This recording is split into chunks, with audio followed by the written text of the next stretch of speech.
Buenos días a todos. Empezamos esta tutoría del ámbito social del nivel 2. Estamos en el tema 4 de nuestra primera evaluación.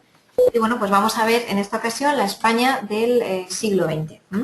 En la tutoría anterior lo que estudiasteis fue pues todo el siglo XIX, la guerra de la independencia, la pérdida de las colonias españolas, en fin, las guerras carlistas, la España isabelina, bueno, todo lo que pudimos ver ahí en ese tema. Y por lo tanto, en el tema 4 que empieza en la página 68, lo que vamos a ver es la España justo en el siglo siguiente, en el siglo XX. Bien, vamos a marcar lo más importante del tema para que así podáis estudiar, bueno, sobre todo eso, ¿vale? Porque es un tema muy extenso, entonces conviene que sepáis qué es lo más importante. Sí. Bien, empezamos con la España de comienzos de siglo y nos encontramos con la figura de Alfonso XIII. Como decía, hemos visto en el tema anterior cómo España se queda en el siglo XIX, ¿no? Muy hundida tras la pérdida de las últimas colonias y, bueno, pues con una economía rota, en fin, ya sabéis. Por lo tanto, empezamos ahora a hablar del siglo XX con el reinado de Alfonso XIII, que como vemos aquí comienza su reinado en 1902 y es hijo póstumo de Alfonso XII y María Cristina de Habsburgo. Se casó en 1907 con Victoria Eugenia de Battenberg, sufriendo un atentado el mismo día de su boda, del que, bueno, pues salen ilesos, ¿no? Las características de su reinado son básicamente las que tenemos en pantalla. Las crisis de 1909 y 1917, la guerra colonial en Marruecos, el desastre de Anual, la dictadura de Primo de Rivera y el advenimiento de la Segunda República. Todo ello es lo más importante. En la página 70 lo tenemos desglosado, bueno, lo tenemos explicado y vemos por qué se producen esos momentos históricos, ¿vale? Bien, pues los leemos, los intentamos memorizar al menos las características de cada uno de ellos y sobre todo tener en cuenta que estos son los que sucedieron en el reinado de Alfonso XIII, ¿vale? Tener en cuenta que esto ocurrió en este reinado y que tenemos que saberlo porque se nos puede preguntar, ¿vale? Bien, empezamos en la página 71 con la dictadura de Primo de Rivera. Bueno, en el contexto de crisis política y social, el capitán general de Cataluña, Miguel Primo de Rivera, da un golpe de Estado el 13 de septiembre de 1923. Le tenemos aquí en pantalla. Efectivamente, bueno, pues su dictadura duró desde 1923 hasta 1930 y para algunos una de las razones que explican el golpe de Estado sería pues, que ese golpe precisamente sirvió como instrumento o sirvió como pretexto para que los resultados del expediente Picasso, que era un informe que bueno, se suponía iba a decir algo en contra de la corona, pues no saliera a la luz. El expediente Picasso era un informe redactado, como vemos aquí, por el general de división Juan Picasso y bueno, en relación a unos hechos acontecidos en la Comandancia General de Melilla. Por lo tanto, el desastre de Anual y el abandono de las posiciones podría ser consecuencia de una mala gestión del monarca y por lo tanto que se conocieran estas conclusiones comprometerían esa posición. Esa es una de las teorías y bueno, lo que podemos decir es que la dictadura restauró el orden público, reprimió el movimiento autonomista catalán y acabó con el pistolerismo y con las huelgas. Se resolvió el problema con Marruecos y se declaró ilegal la CNT, ¿vale? Bien, pues todo esto lo tenemos desglosado, explicado durante nuestro punto 1.1. Sí. Y lo más importante es lo que hemos reflejado en pantalla, ¿vale? Aumentaron por último las manifestaciones antimonárquicas y se firmó el Pacto de San Sebastián. Luego se convocaron elecciones municipales en abril del 31. Bien, vamos a seguir con el siguiente punto de nuestro tema, la Segunda República. Aunque los monárquicos obtuvieron un resultado favorable, los candidatos republicanos fueron los que triunfaron arrolladoramente en todas las grandes ciudades españolas, ¿vale? Esto provocó claramente el triunfo de los últimos, de los republicanos, y el ámbito rural, como decimos, era poco significativo, ¿vale? Porque estaba muy viciado por el caciquismo. Entonces, claramente la victoria fue para la República, para los republicanos. Las ciudades de Sahagún, Éibar y Jaca, decimos aquí, proclamaron la República un día antes de la fecha oficial y, bueno, pues se les concedería por ello el título de ilustrísimas ciudades. Después el rey Alfonso XIII, queriendo evitar un derramamiento de sangre entre ambas facciones, suspende en la tarde del 14 de abril de 1931 el ejercicio del poder real y sale de Madrid a Cartagena, es decir, se exilia voluntariamente, entre comillas, para evitar bajas, para evitar una guerra o un enfrentamiento entre ambas facciones, entre monárquicos y republicanos. Se embarca en destierro a Roma y bueno, pues se constituye la Segunda República. La Segunda República, la primera la vimos en el tema anterior, ¿de acuerdo? Bueno, pues vamos a ver cuáles son las etapas de esta Segunda República que va desde 1931 hasta 1936-39.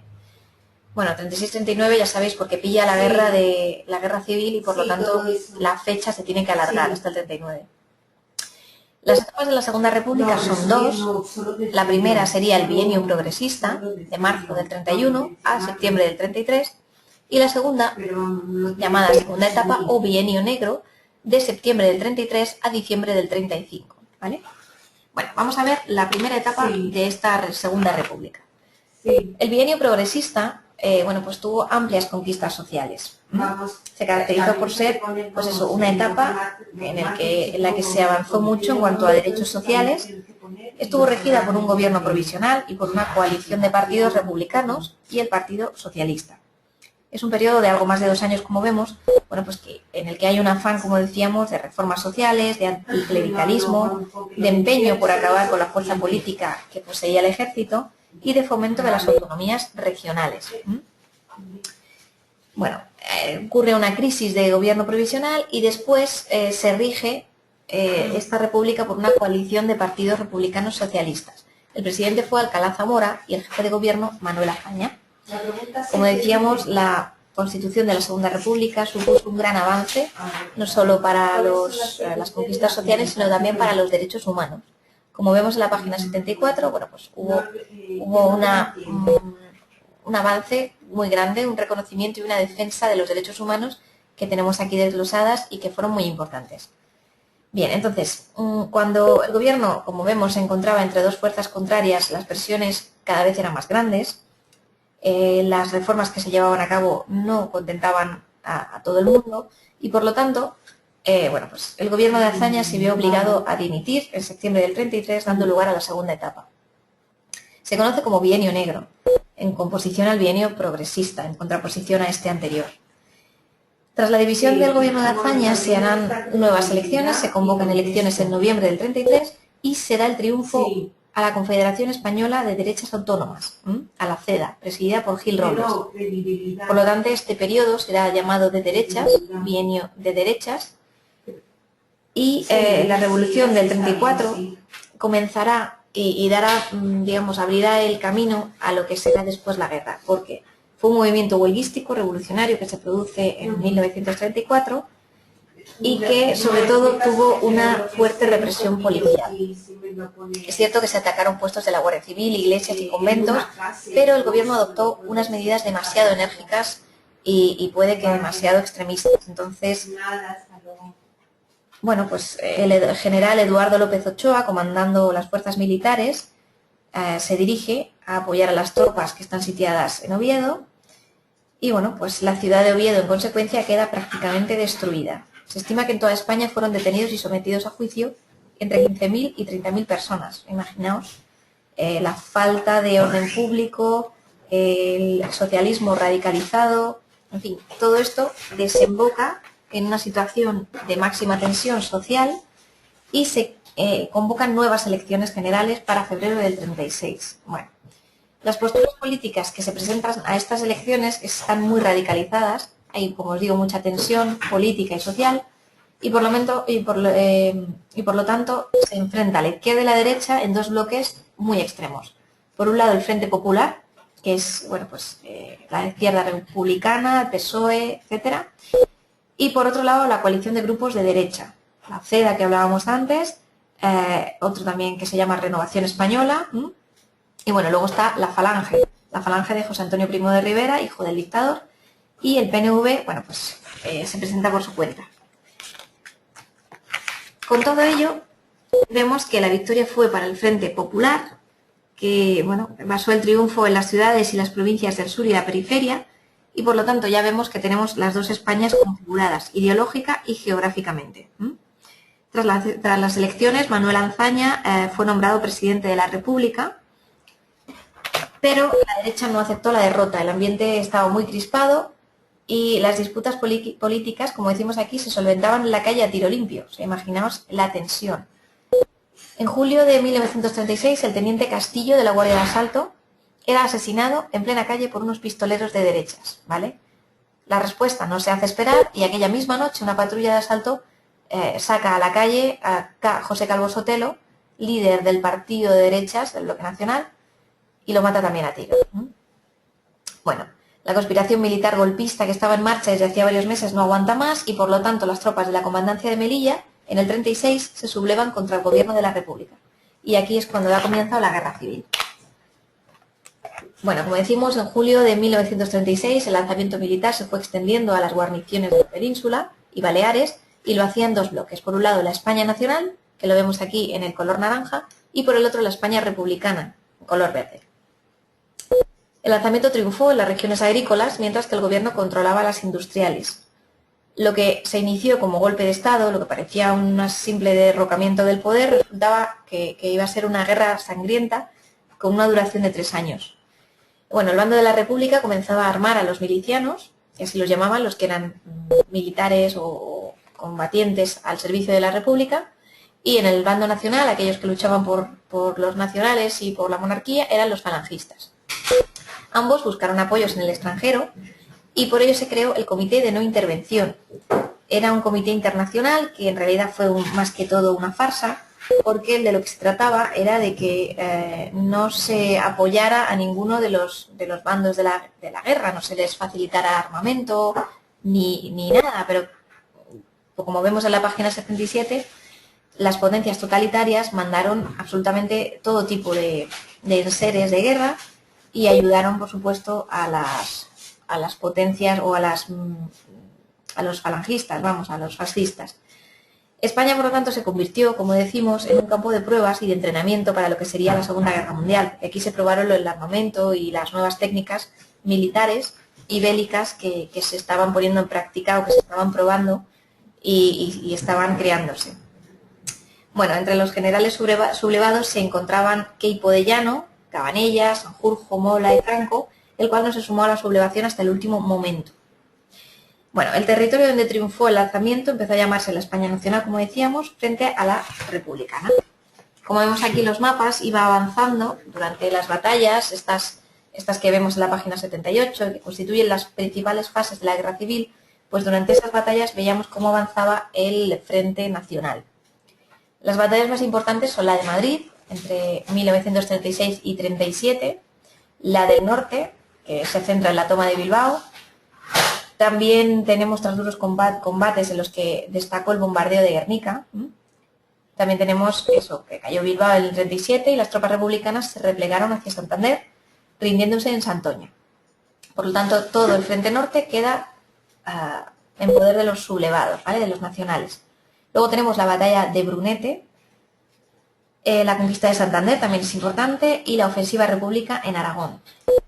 Por el lado de Asturias también, fracasada la operación en Aragón, los nacionales inician el ataque contra Asturias, ¿vale? Como vemos en el mapa, en otoño del 37 España se halla dividida por una diagonal en la que la parte oeste es la nacional, como vemos, y la este, mediterránea, es la republicana. Las dos últimas batallas, las tres, mejor dicho, que tenemos en nuestra página 79 serán la de Teruel y la contraofensiva nacional, donde el territorio republicano queda cortado en dos, la batalla del Ebro, ¿vale? Y la campaña de Cataluña.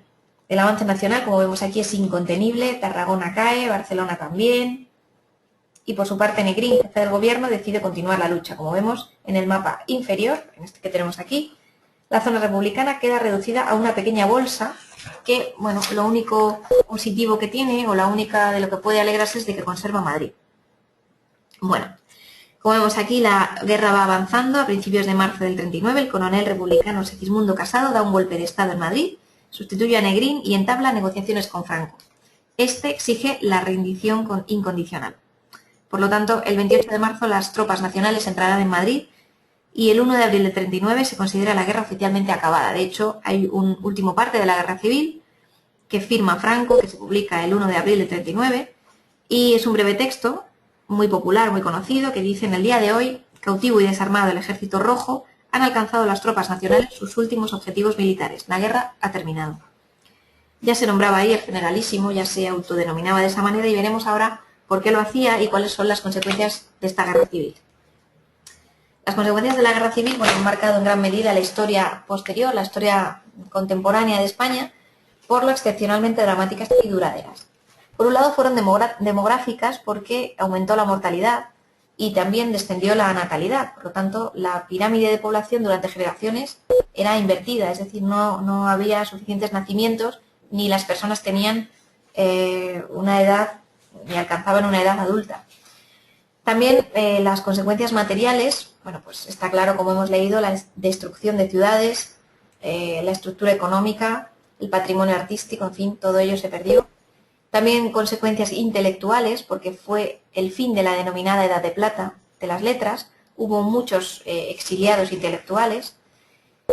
También hubo consecuencias políticas, claro, porque la represión en la retaguardia de ambas zonas, mantenida por los vencedores durante todo el franquismo, y el exilio republicano fueron las más relevantes, ¿no? Y se perpetuaron estas consecuencias mucho más allá de la prolongada posguerra.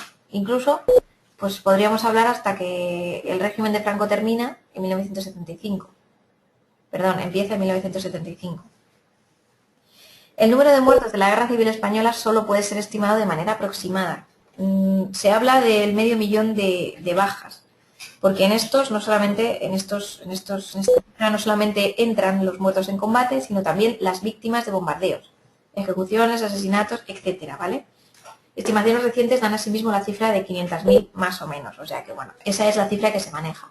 Como vemos aquí, las consecuencias pues fueron muy graves, no solamente las que hemos indicado, sino que, bueno, pues aparte de todas estas, de todos estos bancos de consecuencias demográficas, materiales y demás, hubo, pues eso, el exilio forzoso de muchos represaliados, las grandes hambrunas, los movimientos de las personas que tenían que cambiar de residencia, que tenían que cambiar de casa, incluso de población o de provincia, por supuesto las represalias, cuando uno había pertenecido a un bando, al bando republicano, pues claro, si llegó al poder justo el contrario, pues todos aquellos que estaban en el republicano y se sabía, pues evidentemente tuvieron problemas después de la guerra. En cuanto a política exterior, que también es importante, el final de la guerra supuso el aislamiento de España y la retirada de embajadores de casi todo el mundo. Solo unos pocos países, y esto es importante, mantuvieron relaciones diplomáticas con España desde el final de la Segunda Guerra Mundial hasta el inicio de la Guerra Fría. Eso, bueno, pues quiere decir bastante, ¿no?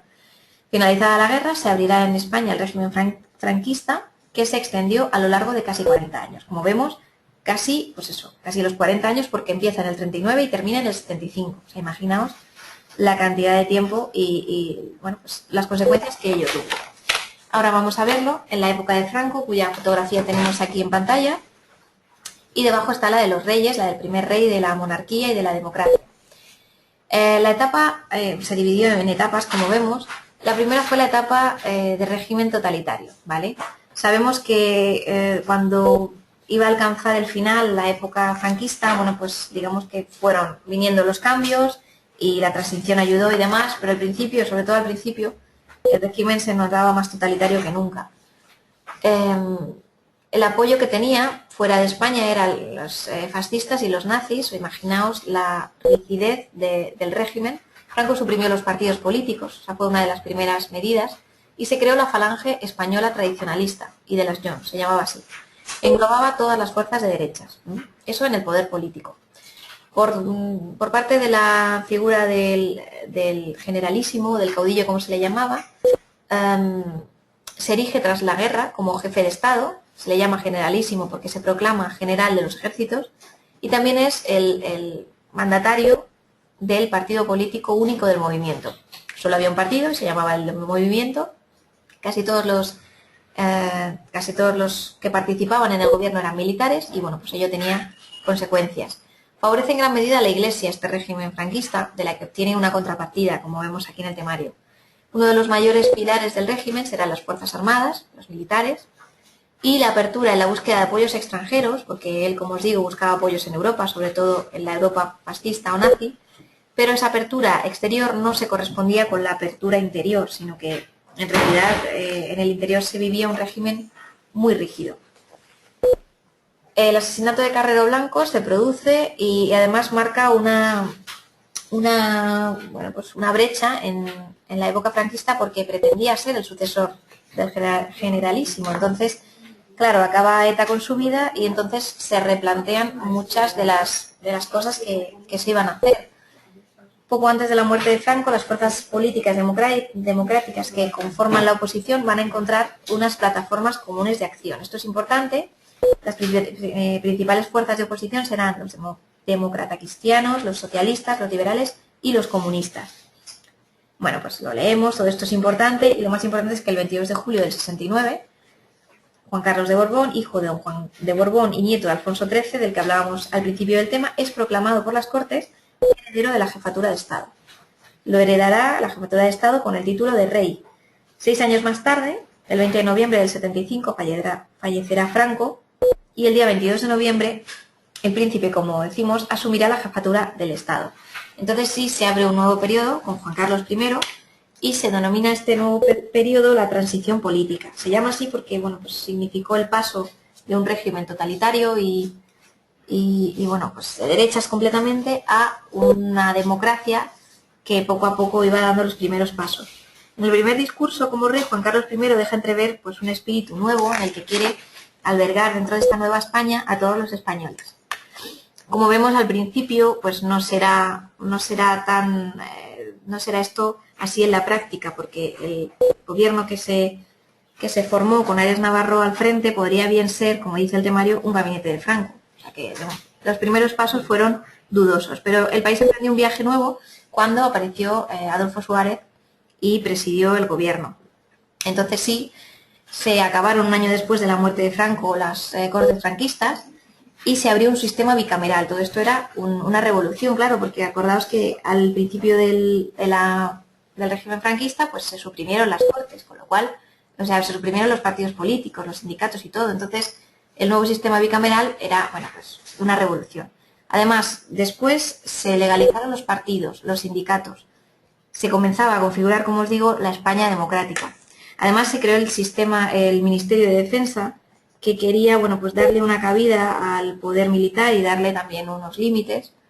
Y en junio de 1977 tuvieron lugar las primeras elecciones democráticas tras 40 años. Esto tiene muchísima relevancia, es importante que lo sepáis, Obtiene el triunfo la coalición Unión de Centro Democrático, UCD, y le sigue de cerca el PSOE. Importante también es el siguiente punto, la Constitución del 78. La Constitución de 1978 se ratificó en referéndum el 6 de diciembre de este año y fue, bueno, se llama como la culminación de la transición. El título preliminar proclamaba España como un Estado social y democrático de derecho con valores superiores que son la libertad, la justicia, la igualdad y el pluralismo político. Fijaos qué cambio y qué importante y qué relevancia, ¿no? Tenía la Carta Magna, como la llaman. Se establecerá la monarquía como forma de gobierno, también se dice en la Constitución, y se forman las autonomías, las 17 que conocemos hoy en día. La situación de crisis política que se comenzó a producir en este momento, pues era muy delicada, como vemos aquí, propició un golpe de Estado, un intento, mejor dicho, el 23 de febrero de 1981, y aunque la intentona fracasó, bueno, pues digamos que afectó al gobierno y a la organización y se adelantaron las elecciones a octubre de 1981. Bueno, el siguiente punto que tenemos es el de la España actual, en el que vemos que hay, bueno, pues tras esas nuevas elecciones, el ganador será el PSOE, que seguía antes de cerca a UCD, pues ahora se proclama ganador y además por mayoría, con Felipe González a la cabeza. Alianza Popular de Manuel Fraga en la oposición, pues será la segunda fuerza. Y también tenemos esta época o esta etapa política y social presidida por una crisis económica muy grande. El PSOE toma una serie de decisiones muy controvertidas, como la agresiva política de privatización de empresas. Además, a esto se le unen las altas tasas de desempleo. Parece que vemos un poquito la luz porque el capital extranjero hincha la economía y fomenta las tasas de crecimiento, pero después de eso, bueno, pues vemos que las cuentas, como dice la página 87, las cuentas no salen, tras la resaca del 92, como vemos aquí, con la Exposición Universal de Sevilla y las Olimpiadas de Barcelona, y por lo tanto ahí vemos en la época de recesión, que comienza en el 92. En el 91 además se destapan numerosos escándalos de corrupción. Tenemos la dimisión del presidente del gobierno, Alfonso Guerra, y el escándalo también de los GAL, del Grupo Antiterrorista de Liberación. Luis Roldán, exdirector de la Guardia Civil, también será enviado a prisión por delitos y por bueno, pues cuestiones de cobros de constructoras, de comisiones, en fin, pues todo esto que ahora nos suena tanto, por desgracia. En 1993, toda esta crisis provoca que se adelanten de nuevo elecciones y la victoria la obtenga el Partido Popular, a la cabeza con José María Aznar. Hasta nuestros días, pues bueno, se han ido alternando los gobiernos del PP-PSOE y lo único que podemos decir ahora es que las próximas elecciones generales las tendremos en 2015 y hay ya una serie de partidos y bueno, una serie de coaliciones que se comienzan a formar y veremos en ese momento qué nuevo giro toma el gobierno del año que viene. Pues nada, con esto terminamos el tema, yo creo que muy interesante, os recomiendo la lectura detenida, ya sé que es un tema largo y un poquito denso, pero si miramos y si tenemos en cuenta los puntos que hemos ido marcando, pues no será para tanto y además no tenemos que aprenderlo todo, sino solamente aquello que consideramos importante. Bueno, la semana que viene veremos el tema 5, seguiremos con el siglo XX, pero hablaremos de los grandes cambios y conflictos de este siglo XX. Veremos el imperialismo y la guerra mundial, la primera, el periodo de guerras y también la segunda, ¿vale? Pues nada, con esto terminamos y espero que os haya resultado interesante. Muchas gracias a todos.